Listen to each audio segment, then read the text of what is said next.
What's up, y'all? It's Zach, Living Corporate, and today is another day, another dope interview.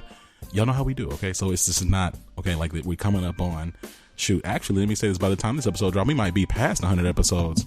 You know what I'm saying? Might have already hit the century mark. In fact, let me go ahead and hit these air horns for the century mark, just in case we hit it already by the time this one drops.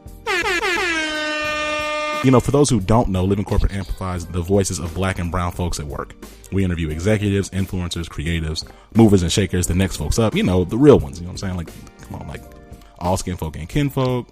Okay, that's another podcast from the day.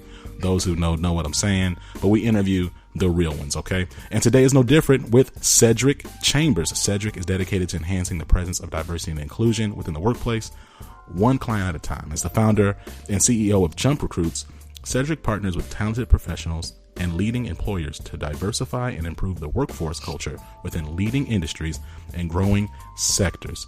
Sound man, you know what? We got to drop some more air horns for Cedric. Come on now. And I got to add one of these Cardi B owls, you know what I'm saying? Ow. Just because. Cedric, welcome to the show, man. How you doing? I'm doing wonderful, Zach. Man, you are amazing. That was the best intro I probably ever heard. I know I gave you a little intro, but for those who don't know you, would you mind telling us a little bit about yourself? Yeah, so look, to give kind of the full, but to be quick about it. So, originally from Georgia, not Atlanta, Columbus, Georgia. And so actually a little small town about 2 hours southwest of Atlanta. Grew up, played football, went to college, did my undergrad playing football, graduated from Savannah State with a business degree. Did a little work, in the industry for about a year or so. Went back and got my master's at the Ohio State University, majoring in labor and human resources. And then immediately after I got my degree, I went into corporate America, spending almost 10 years in HR in various areas, in a few different industries, including aviation, medical device, life sciences, pharma. Over that time, I've had the pleasure of traveling all over the world and have had opportunities to live in a few different places across the Midwest and Northeast of the United States. And so, what I do and the experiences I bring, right, I believe are one of the values that I hold.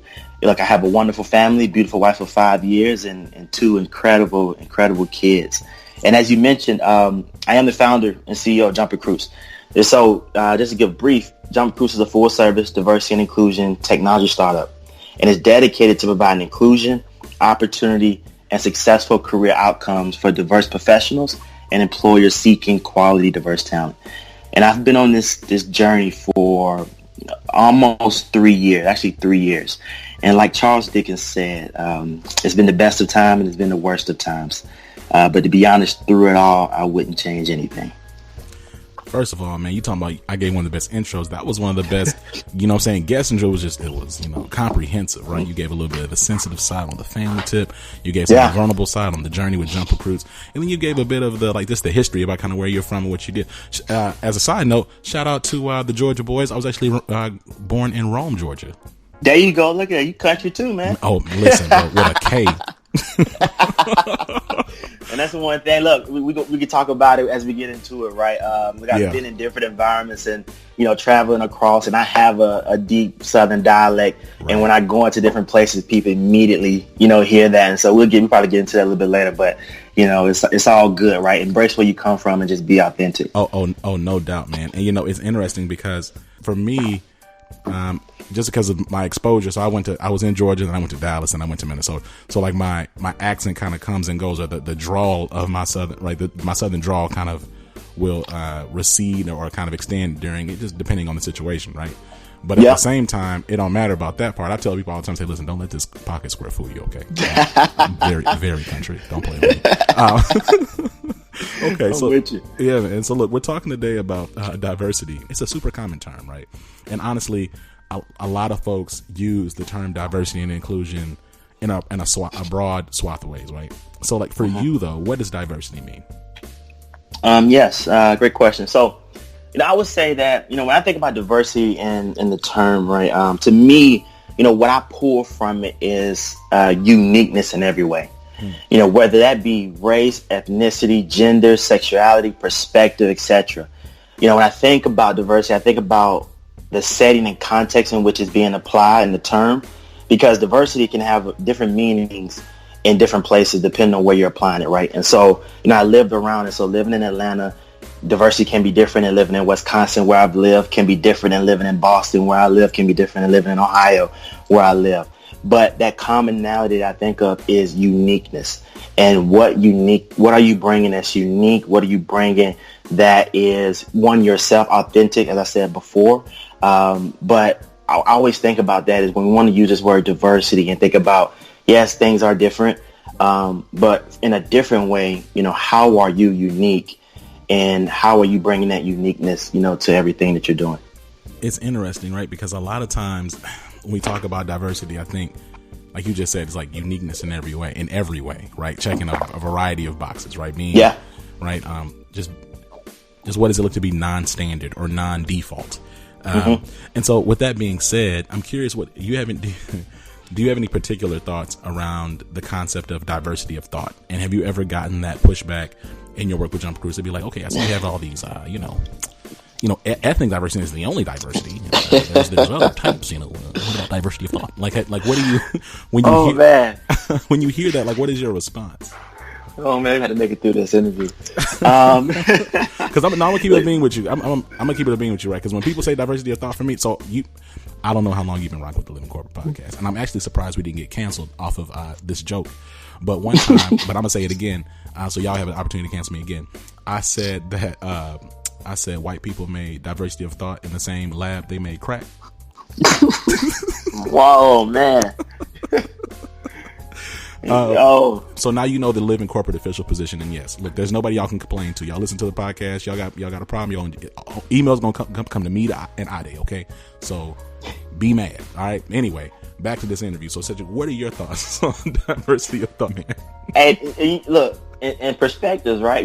I hear a lot of things and perspective, right? You got to understand people's perspective, right? And even what you said, like I can see the perspective, right? And that's the one thing you got to come with an open mind, right, and an open heart into those situations. But thinking about diversity of thought, and so unfortunately, I have heard diversity of thought, and have seen it used as a pushback.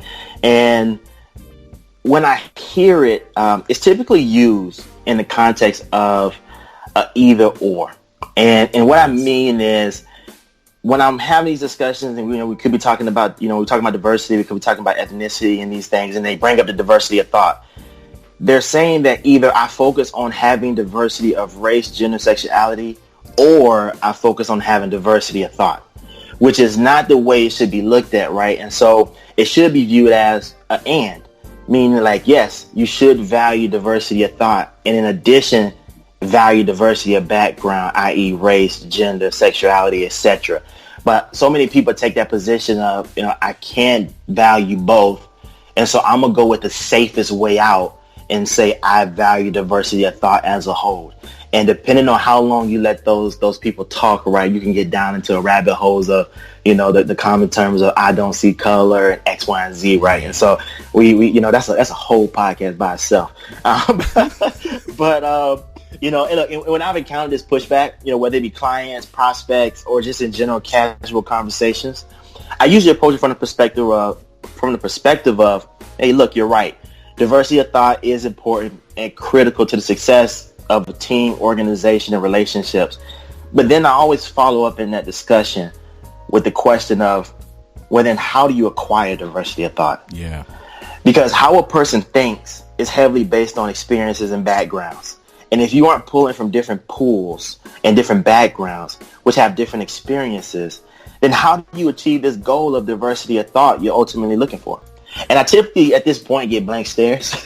And so, which is great for me because not a real conversation can start, and we can start on even grounds to say, okay, now let's talk through and work this out. Man, that's a great answer. I'll tell you what I typically say, right? So for background, right, I'm in change management, like I'm a consultant. So like I'm having these conversations, people say diversity of thought. I'll say something like, well, you're absolutely right. Diversity of thought is important, and it directly intersects or is correlated with diversity of race, gender, sexuality, so on and so forth. Those things are not mutually exclusive, right? What I'm trying to say is, on the outside, they're giving me the blank stare like they give you, but on the inside, I know they're doing you know what I'm saying? You know what I'm saying? They're trying to. They're trying to figure out like, okay, what do I do? Yep. You know what I'm saying? Yep. I definitely get that. So let's do this then. What are some of the biggest excuses you've heard organizations give as to why they don't have black and brown folks in their organizations? I'm talking black and brown disabled people, black and brown LGBTQ people, black and brown immigrants, black and brown. Like, just why? Why is it? What are some of the biggest excuses you've heard? I'll probably go with the biggest that I've heard, seen, and I think everybody kind of rallies around.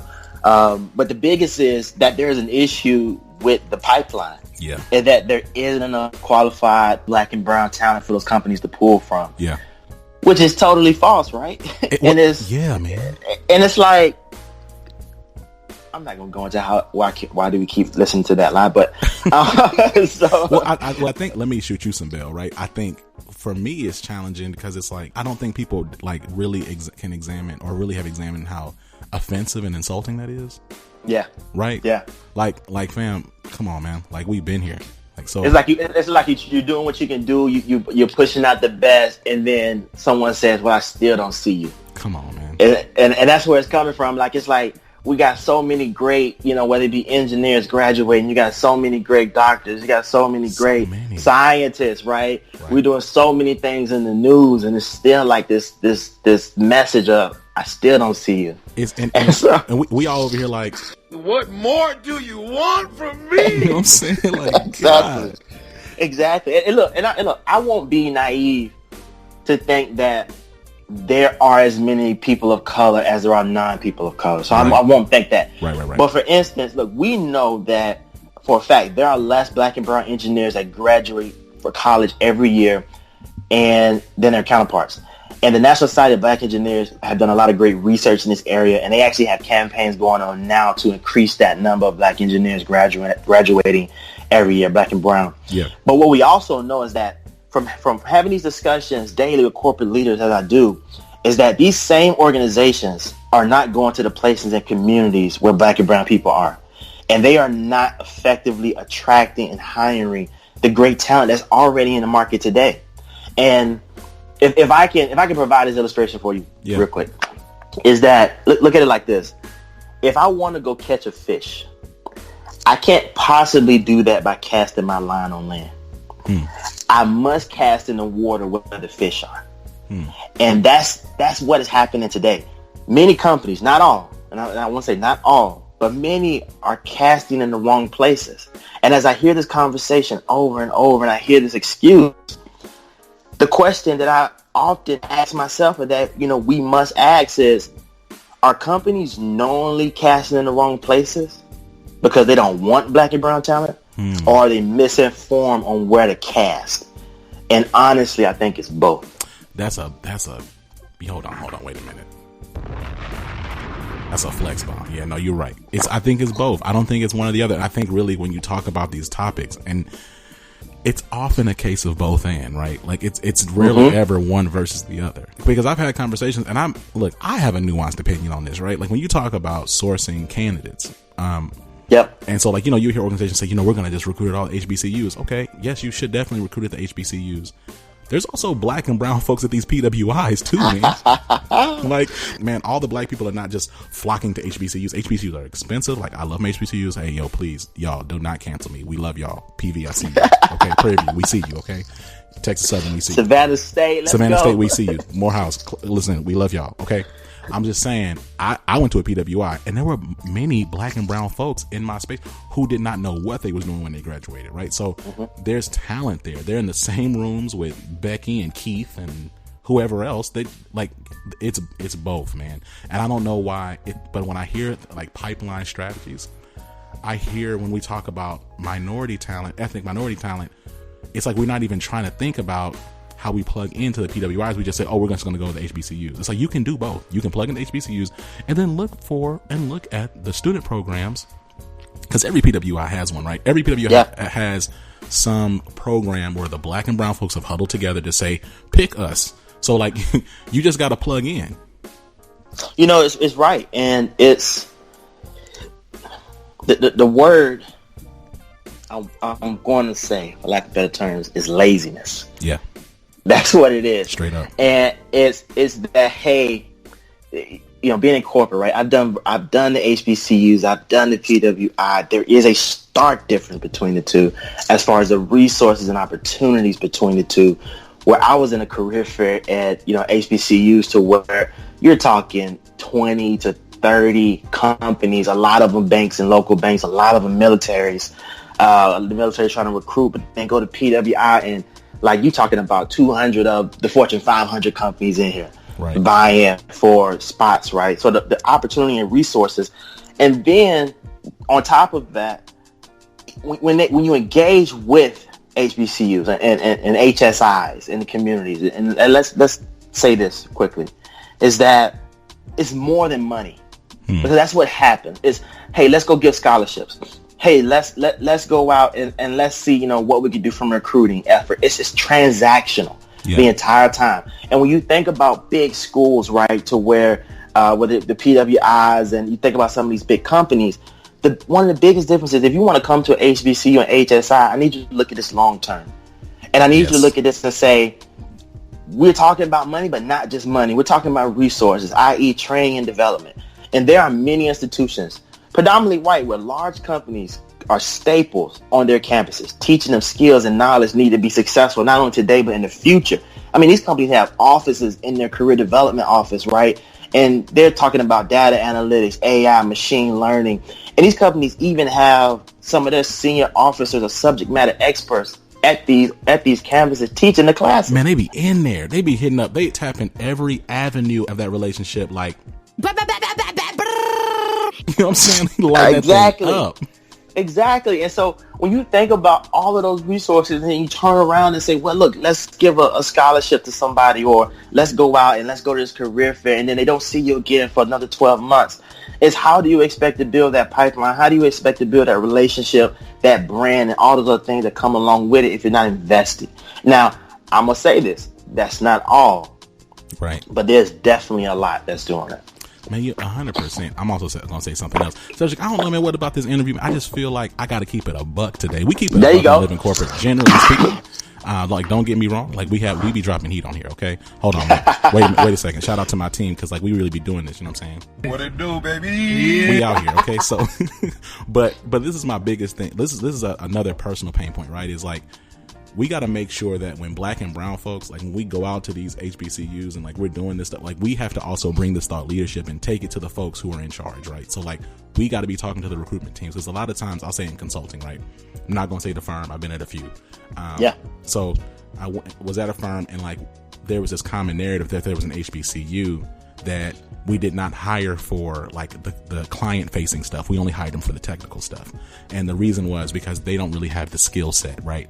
And like we would, like, I'm saying, like the black folks, like we would lean into that narrative, like, yeah, they don't have the skill set, they're just not really. And it's like, okay, well, first of all, what are you doing? Like, why would you don't parrot that out loud? Like, yeah, let's figure out ways we can help our people. And then two, let's like just ask the deeper why and think critically about, well, why don't we believe they have that skill set? And what can we do to help develop that skill set? And all the things you're talking about are 100% facts. But I think it's going to take a joint effort, right?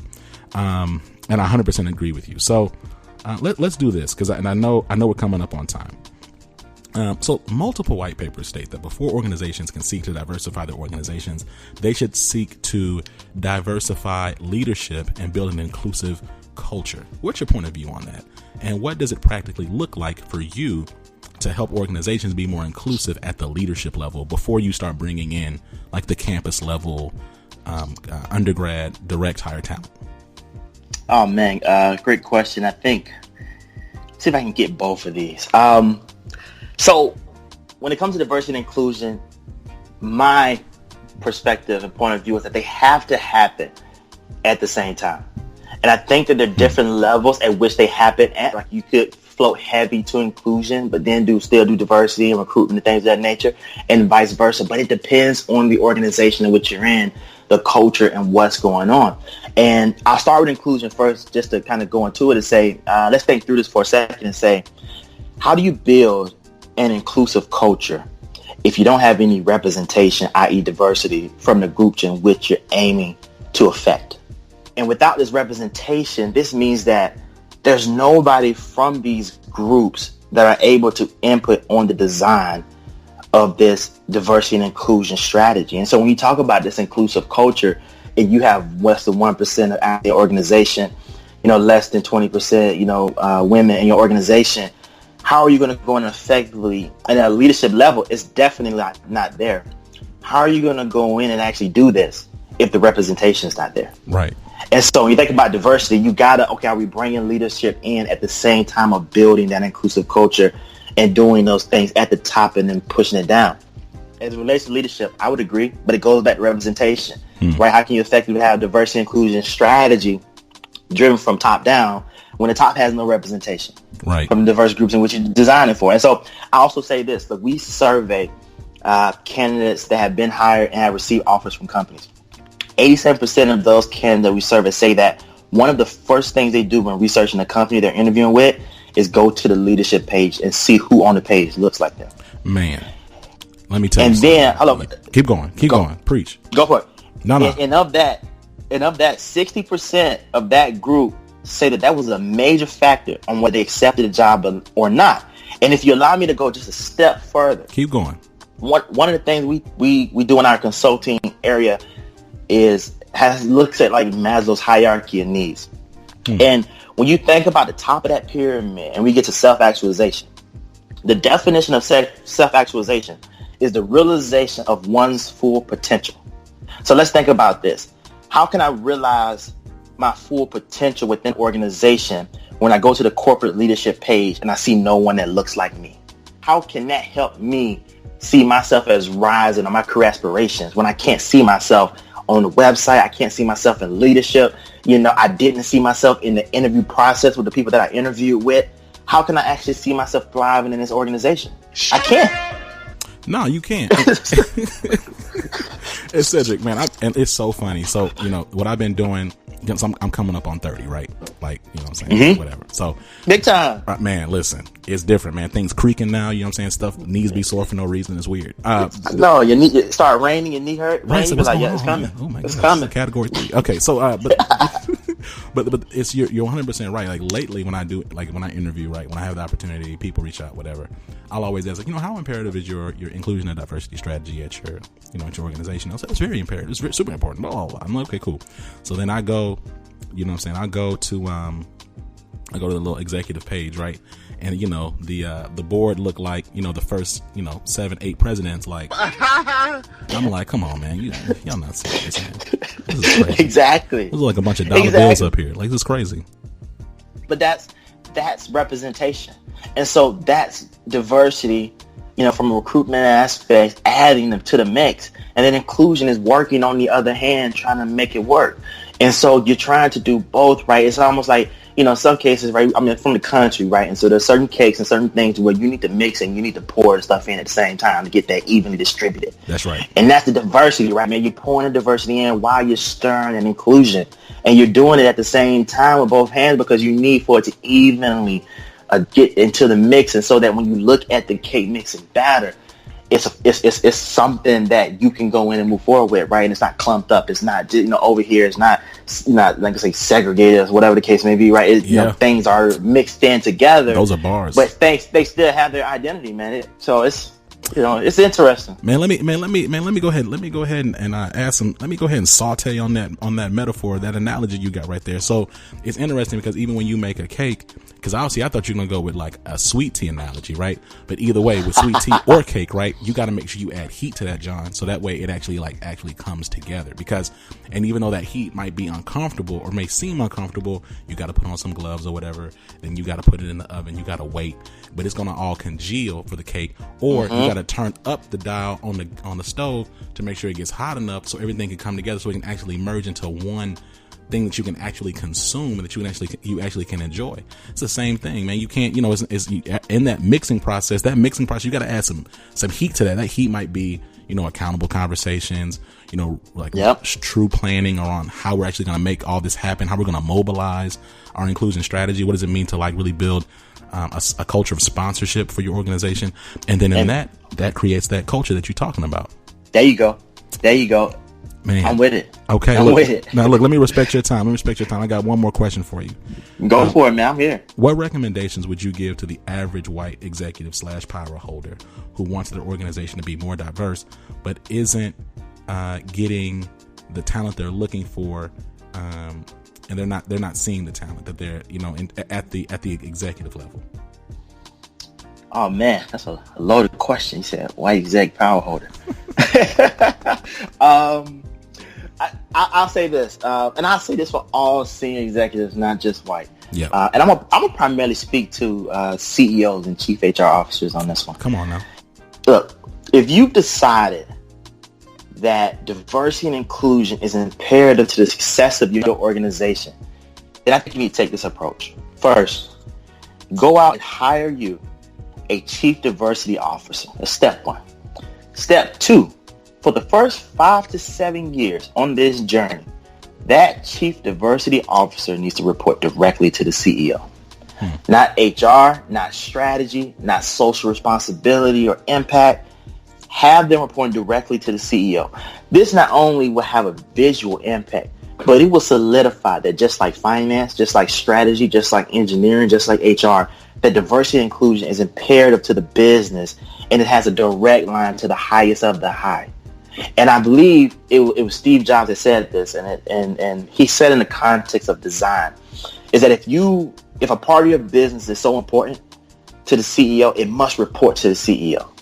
Because then only can that organization place the same importance on it as the CEO does.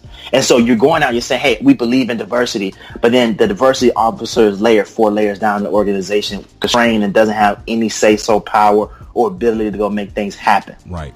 But when that person is directly to the CEO, and we're talking top down, they say, hey, this is the move and this is where we're going. And that person is right there.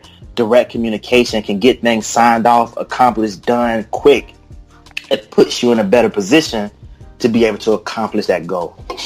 Man, I love that. And, it's interesting because I think that kind of transitions that D&I space from being just like another thing that's like in the compliance piece and into something that becomes like a strategic imperative for the enterprise, right? A lot of times when we think about diversity, we just thinking about ways to avoid, this sound right, We can see. Oh man! But look, and also look in every. So I was in HR, right? Yeah. In every organization that's supported, you got the business leader, you got the HR person, you got the finance person, you got quality, you got engineers. Right. But they're in that organization, and so HR is in every organization. Finance is in every organization, right? And so diversity is in every organization. The same way you look at diversity of people, you should be looking at diversity of suppliers. The same way you're looking at diversity of marketing, the way you're looking at diversity in how you're looking at your strategy, where you're going. Like diversity is embedded in every one of those. And if it doesn't have that same vertical as the strategy, HR, finance organization, then how can it have the horizontal piece to where it cuts across all to be able to have that impact and show up in the everyday workings and doings of how people act and how they work and how they do their jobs? No, 100%, man. You know what, man? You've been dropping bars, man, like this. You know what I'm saying? I love it, man. I love it. No, I love it. Now, this has been a dope conversation. Before we go, do you have any shout outs or parting words? Oh man, look, I would say one, shout out to Jump Recruits, right? You can go find more information at jumprecruits.com. Look, the team, shout out to my family, my wife. And look, I would say shout out to all of the leaders, the employees, the janitors, whoever it may be that's out there actively pushing diversity, out there actively pushing inclusion, whether it be in your small circle and you're influencing those around you, or whether it's at a large scale. Congrats, and I thank you, and I ask you to continue to push and continue to be. You don't have to be an activist, but you do have to be active. Ooh. And so I swear, continue to do great things, and I love it. Wow, man. Yo, shout out, man. A round of applause, man, for Cedric, man. My goodness gracious, man. This has been great, man. Thank you. And thank you for joining us on Living Corporate Podcast. Make sure you follow us on Instagram at Living Corporate, Twitter at Living Corporate _pod, and subscribe to our newsletter through living-corporate.com. Please say the dash. You know what I'm saying? Look, we got livingcorporate.co, livingcorporate.tv, livingcorporate.org, livingcorporate.net, livingcorporate. All of them. Except livingcorporate.com. Said you believe it or not, because Australia still got livingcorporate.com. And I'm like, man. So I don't know what we got to do. All that. Right. We're coming to talk to you, Australia. We got to come. We'll have a conversation. Please. 2020. We need that. We need that. We need that. Look, now, if you have a question you'd like for us to answer and read on the show, make sure you email us at livingcorporatepodcast@gmail.com. This has been Zach, and you've been listening to Cedric Chambers, CEO and founder of Jump Recruits. Peace.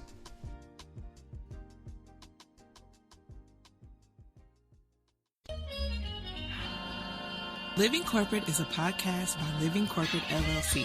Our logo was designed by David Dawkins. Our theme music was produced by Ken Brown. Additional music production by Antoine Franklin for Musical Elevation. Post-production is handled by Jeremy Jackson. Got a topic suggestion? Email us at livingcorporatepodcast@gmail.com. You can find us online on Twitter, Facebook, Instagram, and living-corporate.com. Thanks for listening. Stay tuned.